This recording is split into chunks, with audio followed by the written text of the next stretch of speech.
حضرت مولا علی شیر خدا رضی اللہ تعالیٰ عنہ بیان فرماتے ہیں، آپ فرماتے ہیں اسے مبارک ہو جسے تھوڑے لوگ جانتے ہیں، قابل مبارکباد ہے، کم لوگوں میں جانا پہچانا جاتا ہے۔ اور ایک حدیث پاک میں بھی فرمایا کہ وہ بندہ بڑا خوش نصیب ہے جس کی طرف انگلیوں سے اشارے نہ کیے جائے، فلاں جا رہا ہے فلاں جا رہا ہے۔ بہت سارے کام آپ کر نہیں سکتے، بہت سارے چیزوں میں آپ محسوس کرتے ہیں کہ یہ میرے ساتھ کیا ہوا۔ چلے کچھ لوگوں کا مقصد اگر عہدوں تک پہنچنا ہے، اقتدار حاصل کرنا مقصد بنا لیتے ہیں،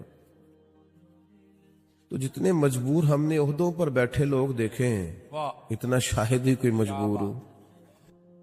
یا آپ کبھی دیکھ لیں، حکومت مجبور ہوتی ہے، اپوزیشن آزاد ہوتی ہے، اس کا کام تو صرف تنقید کرنا ہے، وہ کرتی رہتی ہے۔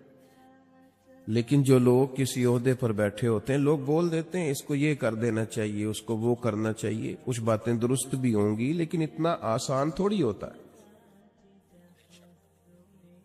بہت سارے پہلو ہوتے ہیں جن پر غور کرنی ہوتی ہے۔ اگر کوئی اخلاص کے ساتھ عہدے پر بیٹھا ہے تو اس کو بڑا پھونک پھونک کے قدم اٹھانا پڑتا ہے۔ تو کسی شخص کا مقصد اگر دولت کا حصول ہو کہ مجھے ہر صورت میں پیسہ ہی جمع کرنا ہے، اس نے بھی زندگی کا کوئی پیارا مقصد نہیں پایا۔ بہت ساری جگہوں پہ دولت نفع بخش ہوتی ہے، اللہ کا فضل ہوتی ہے، لیکن اگر جائز ناجائز کا لحاظ کیے بغیر مقصود ہی صرف حصول دولت ہو تو دولت کی پیاس اور بھوک وہ والی بھوک اور پیاس ہے جو پیسے ملنے سے ختم نہیں ہوتی، بڑھتی جاتی ہے۔ یہ بڑھتی ہے، یہ ختم نہیں ہوتی کہ جتنے ملیں گے حال میں مزید حال میں مزید کی آوازیں اور آئیں گی، یہ طلب بڑھے گی، یہ بڑا سخت نقصان کرتی ہے انسان کی باطن کا، اس کی نورانیت کا، اس کی کیفیات کا۔ جو لوگ قناعت پسند نہیں ہوتے، حریص ہوتے ہیں، لالچی ہوتے ہیں، وہ تو بیچارے الجھ جاتے ہیں، ان کا اندر تو اجڑ جاتا ہے پوری طرح، انہیں پتہ بھی نہیں چلتا اور وہ بے آباد ہو چکے ہوتے ہیں۔ اچھا، کئی دفعہ ایسا بھی ہوتا ہے وہ اخلاص سے چلے تھے، ان کے مقاصد بڑے حسین تھے، لیکن جب اس رستے پہ پڑے تو پھر مقصد بدل گیا، اللہ معاف کرے، پھر وہ حصول دولت، حصول دنیا، تو وہ اپنی بھی وہ کیفیت نہیں رہی ان کی، وہ خود بھی بے چین ہوتے۔ اور حدیث پاک میں موجود ہے، نبی کریم علیہ السلام نے فرمایا، دو بھوکے بھیڑیے،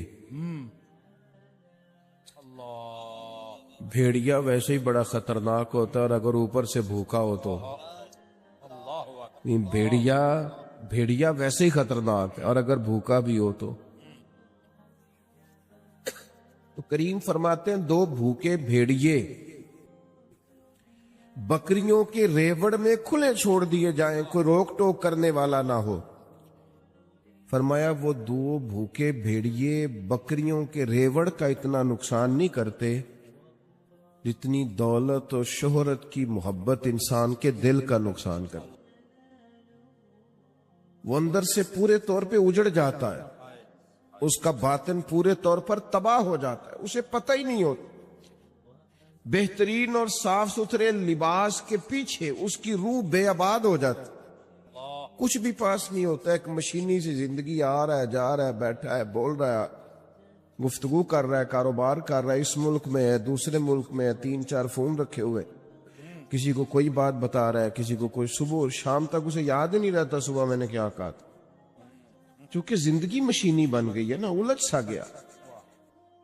تو یہ جتنے بھی مقاصد ہمارے ہاں لوگ پیدا کر لیتے ہیں، یہ سارے مقاصد بڑے تکلیف دہ ہوتے، لیکن اگر زندگی کا مقصد وہ حسین مقصد ہو جس کی طرف قرآن مجید نے رہنمائی فرمائی ہے، تو پھر انسان بڑا باطنی سکون محسوس کرتا ہے. اللہ تعالیٰ نے فرمایا الذی خلق الموت والحیات لیبلوکم ایکم احسن عملا. فرمایا وہ ذات جس نے موت اور حیات کو پیدا کیا ہے تاکہ پتہ چلے تم میں اچھے عمل کون کرتا ہے, بہترین کردار کون پیش کرتا ہے. ایک بات یاد رکھیے گا, ہر آدمی باصلاحیت ہوتا ہے. بہت اچھے. واہ. ہر آدمی میں اللہ نے کوئی نہ کوئی خوبی رکھی ہوئی ہوتی ہے. ایک تو ہم اپنی خوبی کا پتہ ہی نہیں کرتے. یعنی دیکھیں مسجد کے باہر لکھا ہوتا ہے میرے جیسے مولانا صاحب کا نام فلاں نے مسجد بنائی, حالانکہ جو پوری بلڈنگ کی تعمیر کے لیے چپکے سے پیسے دے گیا تھا, یہ بھی اس نے کہا تھا کہ میرا ذکر نہ کرنا کسی کے سامنے. اور میاں وہ بھی بڑا بانی ہے اس ادارے کا, واہ بھائی واہ. اس کا بھی خاصا حصہ ہے یہاں.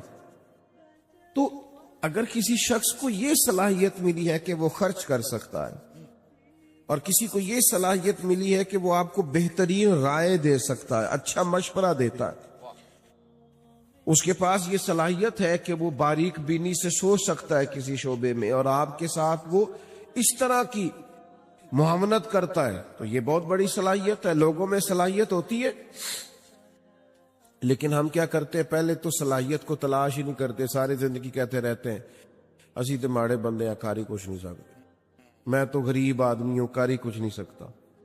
وہ سعدی شیرازی رحمت اللہ علیہ کی خدمت میں بھی ایک شخص نے اپنے دوستوں کا شکوہ کیا تھا. اس نے کہا تھا بڑے نکمے, میرے دوست بڑے ہی ناکارہ ہیں, کسی کام کے نہیں, کسی کام نہیں آتے, بالکل ہی بیکار ہے. تو حضرت سعدی بار بار سمجھانے لگے, فرمایا یوں نہیں کہتے, کوئی تو خوبی ہوگی. اس نے کہا حضور کوئی بھی نہیں. فرمایا پھر بھی تعلق نہ توڑنا, اگر برے بدعقیدہ نہیں تو تعلق نہ توڑنا. صرف کوئی خوبی نہ ہونے کی وجہ سے تعلق توڑ رہے, حضور کوئی خوبی نہیں. تو سعدی فرمانے لگے سونو پھر بھی تعلق رکھنا, پانی جتنا مرضی میلا کچیلا بھی ہو, آگ بجھانے کے کام پھر بھی آ جایا کرتا ہے. بڑا میلا کچیلا ہے, گدلا ہے, بیکار ہے, لیکن آگ بجھائی جا سکتی ہے اس سے. تو خوبیاں ہوتی ہیں انسانوں میں. پہلی بات تو یہ ہے کہ ہم یہ جو شیخ ہوتے ہیں نا, بزرگ ہوتے ہیں, مربی ہوتے ہیں, ہمارے مشائخ, یہ بنیادی طور پر کرتے کیا تھے؟ یہ سامنے والے کو آئینہ ہی تو دکھاتے تھے, بتاتے ہی تو تھے کہ تیرے اندر خوبیاں ہیں, اور وہ خوبیاں دکھا کے اس سے کوئی نہ کوئی کام لے لیتے تھے. بڑے بڑے نکمے لوگوں سے کام لے لیتے تھے, ان کو کام پہ لگا دیتے, ان کو تسلی دینا, سمجھانا, ان کو بار بار قائل کرنا. آج کل لوگ مایوس کرتے ہیں. ہمارے پاکستان کے ایک بڑے معروف کالم نویس ہیں, انہوں نے ایک دفعہ کالم لکھا. وہ تبصرہ تو اس پر کر رہے تھے کہ ملک میں چند سیاسی جماعتوں کا راج ہے, کسی اور کو سامنے نہیں آنے دیتے. تو انہوں نے ایک مثال لکھی, کہنے لگے گاؤں کا چودھری انتقال کر گیا تو پوتا اپنی دادی سے کہنے لگا اب چودھری کون بنے گا؟ تو اس نے کہا جو چودھری فوت ہوا ہے اس کا بیٹا. تو نے کہا اگر وہ بھی فوت ہو گیا تو کہا اس کا بیٹا. وہ بھی فوت ہو گیا تو انہوں نے مثال دی. تو آخر میں وہ دادی کہنے لگی پتر سارا پنڈ بھی مر جائے تو نہیں چودھری بن لگا, تو یہ چودھریوں نہیں بننا ہے, تو فکر نہ کر. تو انہوں نے مثال دی کہ کچھ بھی ہو جائے, یہ چند سیاسی لوگوں نے آنا ہے. تو میرا کچھ رابطہ رہتا تھا, میں نے انہیں فون کیا, میں نے کہا آپ قوم کو مایوس کر رہے ہیں, یہ فکر پیدا کر رہے ہیں آپ ہماری نوجوان نسل میں کہ تم آگے آ ہی نہیں سکتے. میں نے کہا تو میرے ساتھ آ, میں تجھے بتاتا ہوں غریبوں کے بچے چودھری بنے ہوئے ہیں, کیا بات, میں تمہیں بنے ہوئے دکھاتا ہوں, ہماری نظروں میں آئیں. یہ اپنی قوم کی تربیت کر رہے ہو کہ تم کچھ بھی نہیں کر سکتے. تم ان کی تربیت کرو کہ اٹھ باندھ کمر کیوں ڈرتا ہے, پھر دیکھ خدا کیا کرتا ہے. ہمت دلاؤ, جد و جہد کا جذبہ پیدا کرو, ان کے اندر شوق پیدا کرو, یہ محنت کریں, آگے بڑھیں, مدد کرنے والا اللہ ہے. علاقے میں جو چودھری کہلاتے تھے ان کا بچہ پڑھا نہیں ہے، وہ اسی کمپنی کے دروازے پر گن مین ہے، اور اسی علاقے کا جو غریب کہلاتا تھا اس کا بچہ پڑھ کے اسی کمپنی کے اندر مینیجر لگا ہوا ہے۔ تو آؤ ہم دکھاتے آپ لوگوں کو مایوس، تو ایک تو صلاحیت کو بھانپیں کہ ہم کیا کردار ادا کر سکتے ہیں، وہ والا کردار ادا کریں، ہم کیا ڈیوٹی کر سکتے ہیں وہ والی ڈیوٹی کریں، اور پھر اپنی جو زندگی ہے، جو مقصد ہے، اس کو صحیح جگہ پہ خرچ کریں، غلط جگہ پہ استعمال۔ کچھ لوگوں کو اللہ صلاحیت دیتا ہے نا، باصلاحیت ہوتے ہیں، لیکن وہ اپنی صلاحیت کا استعمال ٹھیک۔ اچھا یہ بتائیں، جس کی آواز سریلی ہوتی ہے اپنی وجہ سے ہے کہ اللہ کی عطا ہے؟ اللہ کی عطا ہے تو جو آنکھیں میں نعت سنان دا 60,000 لینا ہے، پھر اس سے پوچھا جائے گا کہ یہ آواز سریلی کرنے کے تو نے دیے کتنے، پہلے یہ بتانا۔ خدا کے بندے، اللہ نے اپنے فضل سے صلاحیت دی ہے اور تو غلط جگہ پہ استعمال کر رہا ہے، نوٹ کمانے لگ گیا، اور پھر یہ کہ تیرے نخرہ ہے کہ وہ سنبھالا نہیں جا رہا الا ماشاءاللہ، اور پھر یہ کہ جس محبوب پاک علیہ الصلوۃ والسلام کی نعت پڑھ کے اللہ نے تجھے عزت دی ہے، ان کی سنت کا لحاظ تک نہیں تو کرتا، شریعت کا پاس تک نہیں ہے تجھے۔ تو سمجھے چیزوں کو، اللہ نے صلاحیت اپنے فضل سے دی ہے۔ بڑے بھائی ہوتے ہیں، 4 5 6 بھائی ہیں، لیکن ان میں سے اللہ تعالیٰ کسی کو صلاحیت دے دیتا، آگے گزر جاتا ہے۔ اب وہ کیا کرتا ہے، وہ جناب جس کو تھوڑے سے پیسے مل جائیں یا معروف ہو جائے یا جانا پہچانا جائے، وہ مشورے دے دے کے مار دیتا ہے۔ وہ ایسے بات کر رہا ہوتا ہے جیسے بڑا پروفیسر ہے۔ او بھائی، خدا نے فضل کر دیا تیرا، جی میں رہے، اللہ سے ڈر، اپنی صلاحیت کا غلط استعمال نہ کرے کبھی بھی۔ اگر باصلاحیت ہے تو اس اپنے آپ سے کوئی کام لے لیں، اپنے وجود کو بیکار نہ کریں، کوئی خدمت لیں، اس سے کوئی ڈیوٹی لیں، اپنے آپ کو کسی کام پہ لگا دیں، ورنہ ضائع ہو جائیں گے۔ بڑے لوگ ہیں ایسے باصلاحیت ہیں، لیکن ایسے کاموں میں وقت ضائع کرتے ہیں جو ان کے والا ہے ہی نہیں، بیکار اپنا وقت ضائع کرتے ہیں۔ ہارون رشید بیٹھے تھے تو بہت سارے لوگ بادشاہ کے دربار میں آیا کرتے تھے، تو ایک صاحب آ گئے، وہ کہنے لگے میں آپ کو کوئی کرتب دکھاؤں گا اور پھر آپ سے انعام پاؤں گا۔ یہ آتے ہیں نا کرتب دکھانے والے، میجک شو کرنے والے، پھر وہ کچھ دکھاتے ہیں اور ان کو 10 روپے 20 روپے ایک آدمی دیتا ہے۔ اس نے کہا میں کرتب دکھاؤں گا اور آپ سے انعام لوں گا۔ کہا چلو۔ تو کچی دیواریں ہوتی تھی، اس نے سوئی ایک پھینکی، وہ جا کے دیوار میں لگی۔ سوئی کے پیچھے ایک چھوٹا سا سوراخ ہوتا ہے، پنجاب میں لوگ اس کو نکا کہتے ہیں، جس میں دھاگا ڈالا جاتا ہے۔ عجیب بات یہ کہ آپ کی توجہ ہے میری بات پر، اس کرتب دکھانے والے نے دوسری سوئی پھینکی تو وہ جا کے اس سوراخ میں لگی جس میں دھاگا ڈالا جاتا ہے۔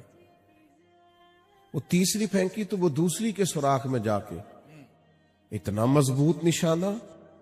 اس نے 12 سوئیاں پھینکی، ایک دوسرے کے نکے میں لگتی، سوراخ میں۔ لوگ آشش کار اٹھے کہ اتنا بڑا اور زبردست نشانے باز۔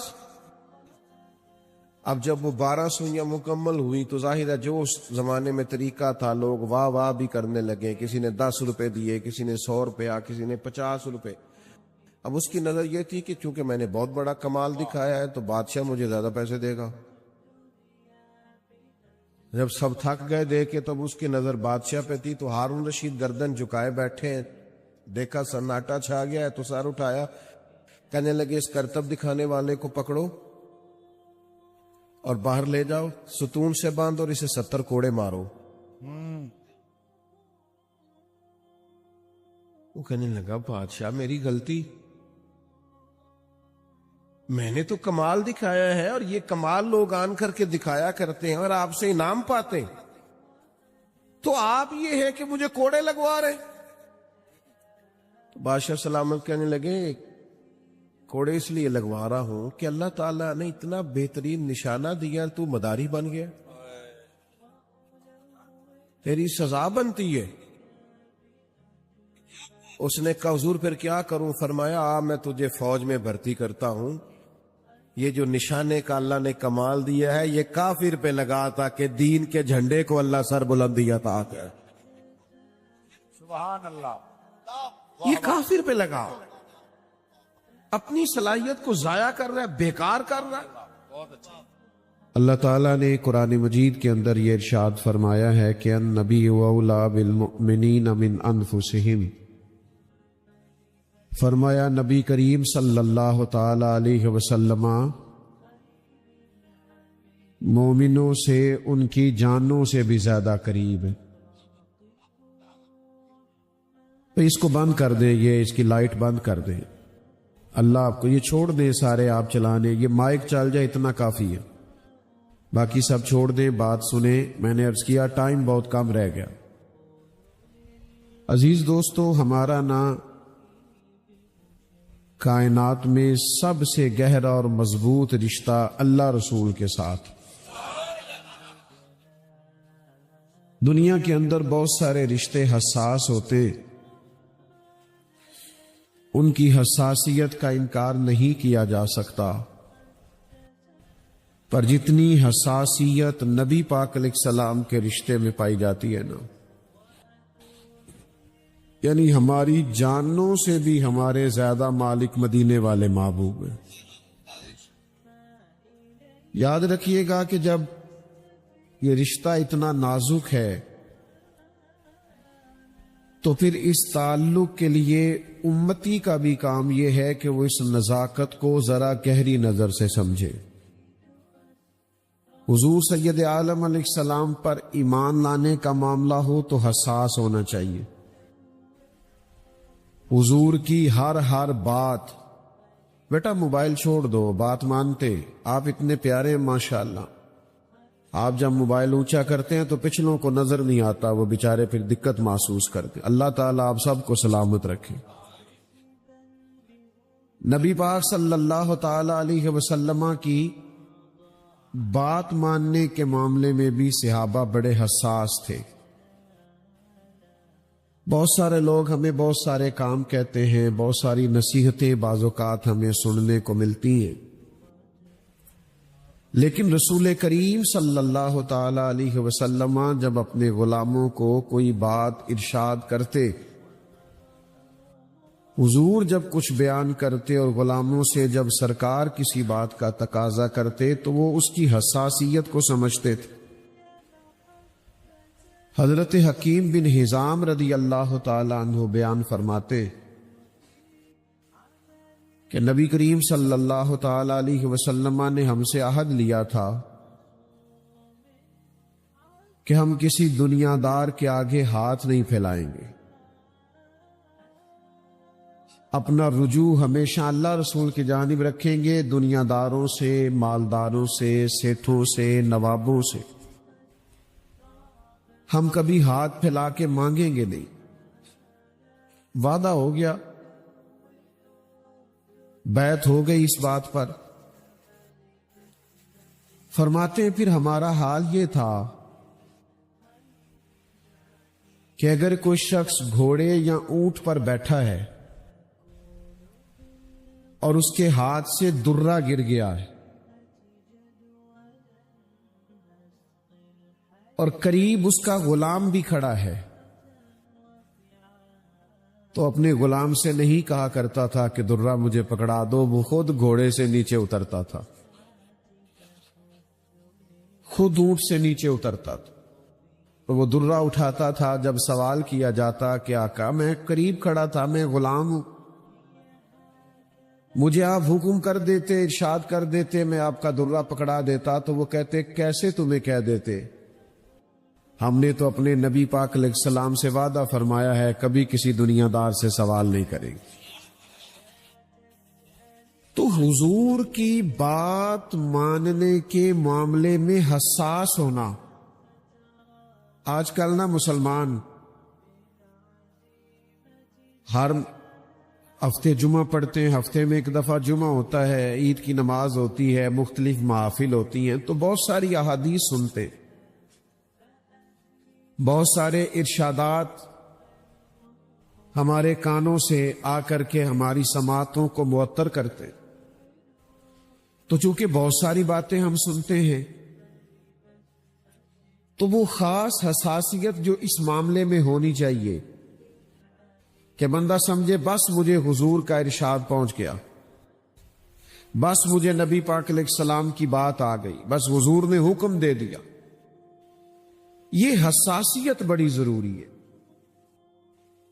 یاد رکھیے گا کہ یہ نہیں ہو سکتا کہ ہم حضور کی احادیث کو، قرآن مجید کی آیات کو بھی معاذ اللہ صرف کانوں کی لذت کے لیے سنیں اور کہ ماشاء اللہ سبحان اللہ کیا بات ہے، کیا بات آپ نے بیان کی، لیکن اس کی جو خاص تاثیر ہے اور اس کا جو خاص درجہ ہے اور بندہ مومن کے دل کے اندر اس کے لیے جو خاص مقام ہونا چاہیے، جب تک وہ ہم اپنے اندر پیدا نہیں کرتے ایمان کی لذت نصیب نہیں ہو سکتی.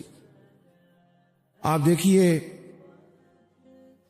میں نے عرض کیا تھا خاموش، اور حضور وضو کر کے مسکرائے تھے.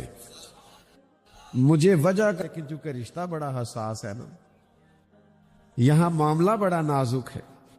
حضور کے ساتھ غلاموں کے رشتے بڑے بلند ہیں. فرمایا پتہ کوئی نہیں کیوں مسکرائے تھے، لیکن چونکہ مسکرائے تھے میں تو فرض محبت ادا کر رہا ہوں، کسی کی ادا کو ادا کر رہا ہوں. تو عزیز یاد رکھیے گا کہ یہ خاص نزاکت ہے امتی کی حضور کے ساتھ کہ مومن نبی پاک علیہ الصلوۃ والسلام کی بات غیر مشروط مانتا ہے. غیر مشروط، سمجھ میں آئے تب بھی، سمجھ میں خدا نہ خواستہ نہ آئے، وہ کہتا بس میرے نبی کا حکم ہے، بس میرے محبوب نے اسے حکمت سمجھ میں خدا نہ خواستہ نہ بھی آئے. ہماری عقلیں چھوٹی ہوتی ہیں نا، بعض اوقات حکمتیں سمجھ میں نہیں بھی آتی، لیکن بات اللہ رسول کی ہے نا، اس کو فوراً قبول کیا جائے گا، فوراً مانا جائے گا اور اس نزاکت کو سمجھا جائے گا. نبی کریم علیہ السلام جمعہ پڑھا رہے ہیں، تو جیسے میں نے ابھی 2-4 دوستوں سے کہا نا، بعض اوقات کہنا پڑتا ہے موبائل بند کر دے اور بیٹھ جائیں اور خاموش ہو جائیں. یہ نقیب محفل یا خطیب یا اسٹیج سیکرٹری یہ لوگ بولتے ہیں، بعض اوقات نظم و نسق کو درست کرنے کے لیے نا، ماحول کو بہتر کرنے کے لیے کئی دفعہ کہنا پڑتا ہے. اور ڈر، ہمیں تو ڈر بھی لگتا ہے کسی کا دل نہ ٹوٹ جائے، دل آزاری نہ ہو جائے، کہنا پڑتا ہے بہرحال کہ یہ ذرا درست کر لو. تو یہ بعض اوقات ایسے مواقع آ جاتے. تو حضور علیہ السلام نا جمعہ پڑھا رہے تھے، تو ایک صاحب کھڑے ہو گئے، تو محبوب نے فرمایا بیٹھ جاؤ. ایک صحابی دروازے پہ تھے، ابھی ان کے کانوں میں آواز گئی، وہ وہی بیٹھ گئے. ایک قبیلہ بنو غنم میں تھے، ان کے کانوں میں وہی آواز گئی اور وہ وہی بیٹھ گئے. جس نے جہاں سنا وہ وہی. اچھا، نبی پاک علیہ السلام نے ایک شخص سے کہا، تو جب سوال ہوا نا کہ بھئی آپ سے تو نہیں کہا تھا، آپ سے تو نہیں کہا تھا، آپ سے تو نہیں کہا تھا، یہ تو فلاں سے کہا تھا، تو کہا یا رسول اللہ اپنے نام تو نہیں نہ لیا. یہ محبوب کی بارگاہ ہے، بس اشارہ ہو گیا، بس حکم ہو گیا، بس ہم سمجھ گئے کہ کریم کی اس وقت رضا یہ ہے کہ بیٹھ جاؤ، بس حضور کی مرضی یہ ہے کہ بیٹھ جاؤ. تو چونکہ نام لیا نہیں، ارشاد فرمایا نہیں، تو جس کے کانوں میں آواز گئی نا، سانو قید سجن دا گہنا ہے، او جھنج رکھے اساں اونج رہنا ہے. تو بس بات کانوں میں آ گئی، ختم ہو گیا معاملہ. حضور نے فرما دیا بیٹھ جاؤ، تو لہذا بیٹھ گئے. تو میں نے یہ باتیں 2-3 آپ کی خدمت میں عرض کی کہ زیادہ غلام زیادہ بحثیں نہیں کرتے کہ یہ کیسے ہوا، تو اس کی کیا حکمت ہے، تو اس کام میں کیا حکمت ہے. بس وہ سمجھتے ہیں ہمارے لیے ہمارے رسول کا حکم ہے، ہمیں ہمارے نبی پاک نے فرمایا ہے. حضور نے فرمایا سود حرام ہے تو لہذا حرام، جھوٹ بولنا ناجائز ہے تو لہذا، دھوکہ نہیں دینا تو لہذا نہیں دینا، فراڈ نہیں کرنا تو لہذا نہیں کرنا، کم نہیں تولنا ناپنا تو لہذا نہیں تولنا. بس فرما دو جی. اب آپ حکمت کے پیچھے جائیں، اب آپ وجہ پوچھیں تو یہ غلاموں کا شیوا نہیں ہوتا. اللہ تعالیٰ مجھے اور آپ کو سمجھنے کی توفیق عطا کرے. اللہم صلی علی سیدنا و مولانا محمد معدن الجود والکرم وآلہ وبارک وسلم. اللہ بڑی محبت. دنیا کے اندر جو لوگ اپنا گھر صحیح معنوں میں اخلاقی طور پر اور تربیتی اور علمی طور پر مرتب کرنے میں کامیاب ہو جاتے ہیں، وہ دنیا کے بڑے کامیاب لوگ ہوتے ہیں. اور دنیا میں سب سے مضبوط آدمی وہ ہوتا ہے جو اپنے گھر کے اندر مضبوط ہوتا ہے. جو گھر سے ٹوٹ جاتا ہے، بکھر جاتا ہے، اپنے گھر کے ماحول کو سنبھال نہیں پاتا، وہ دنیا میں کوئی کارنامہ سر انجام نہیں دے پاتا. بہت سارے لوگ ہمیں بہت ساری جگہوں پہ اس لیے الجھے بکھرے اور ٹوٹے ہوئے نظر آتے ہیں کہ گھر کے اندر پریشان ہوتے ہیں. گھر کے اندر کا ماحول اگر مضبوط ہو جائے اور معنی خیز ہو جائے اور اس کی وجہ سے انسان کا ذہن دل ٹھنڈا رہے تو وہ باہر بھی توانائی کے ساتھ کام کر سکتا ہے. اللہ تعالیٰ نے قرآن مجید کے اندر ہمیں حکم دیا کہ یا ایھا الذین آمنوا قوا انفسکم واہلیکم نارا، اے ایمان والو خود بھی دوزخ کی آگ سے بچو اور اپنے گھر والوں کو بھی بچاؤ. صرف ان کے لیے روزی روٹی کا، رہائش کا، کھانے پینے کا، پہننے کا بندوبست ماں باپ کے ذمے نہیں لگایا، بلکہ یہ بھی باپ کے ذمے لگایا کہ یہ بھی بندوبست تو کر کے تیرے بچے دوزخ سے بچیں. ان کے لیے ایسے ماحول کو فراہم کر کے ان کی توجہ ان کاموں کی جانب ہو جائے جو کام جنت میں لے جانے والے. اے ایمان والو خود بھی دوزخ کی آگ سے بچو اور اپنے گھر والوں کو بھی بچاؤ. حضرت عمر فاروق رضی اللہ تعالیٰ عنہ اس آیہ کریمہ کے نزول کے بعد عرض گزار ہوئے کہ یا رسول اللہ صلی اللہ تعالیٰ علیہ وسلم، اس آیت کا معنی کیا ہے؟ تو حضور علیہ السلام نے فرمایا اس کا بڑا سادہ معنی ہے کہ جن کاموں کا اللہ رسول تمہیں حکم دیتے ہیں تم ان کاموں کا اپنے گھر والوں کو حکم دو، اور جن کاموں سے اللہ رسول تمہیں منع کرتے ہیں تم ان کاموں سے اپنے گھر والوں کو روکو، بچاؤ. عزیز بھائیوں، گھر کی تعمیر، گھر کی تربیت، گھر کے اندر اعلیٰ ماحول کا قائم کرنا یہ باپ کی اور ماں کی ذمہ داری ہوتی ہے. انہوں نے اپنے گھر کے ماحول کو کس طرح ٹھیک رکھنا ہے؟ سب سے پہلے تو انہوں نے آپس کی لڑائی کو کیسے ختم کرنا ہے، اس میں کس طرح انہوں نے بچوں کے لیے آسانی کرنی ہے، اور گھر میں کس طرح یہ ماحول بنانا ہے کہ بچوں کا شوق بنے کہ وہ تعلیم کی طرف بڑھیں، ان کے اندر رغبت پیدا ہو کہ وہ نماز، روزہ، عبادات اور اخلاقیات کے عنوان پر کامیابی. یہ ذمہ داری ہے اور یہ نازک مسئلہ ہے. یہ گھر کے اندر کو 10-15 منٹ 20 منٹ نصیحتیں کرنے سے یہ مسئلہ حل نہیں ہوتا. اس کے لیے پراپر اپنے آپ کو تبدیل کرنا پڑتا ہے. ہمارے بچے وہ نہیں کرتے جو ہم کہتے ہیں، ہمارے بچے وہ کرتے ہیں جو ہم کرتے ہیں. ہمارا باہر تقریر چلے گی، گھر کے اندر کردار چلے گی. تو گھر کو کیسے سجانا سنوارنا ہے، اس کے لیے ہمارے نبی پاک علیہ السلام نے جو ہم پر لا تعداد بے شمار احسانات کیے، ایک احسان یہ بھی کیا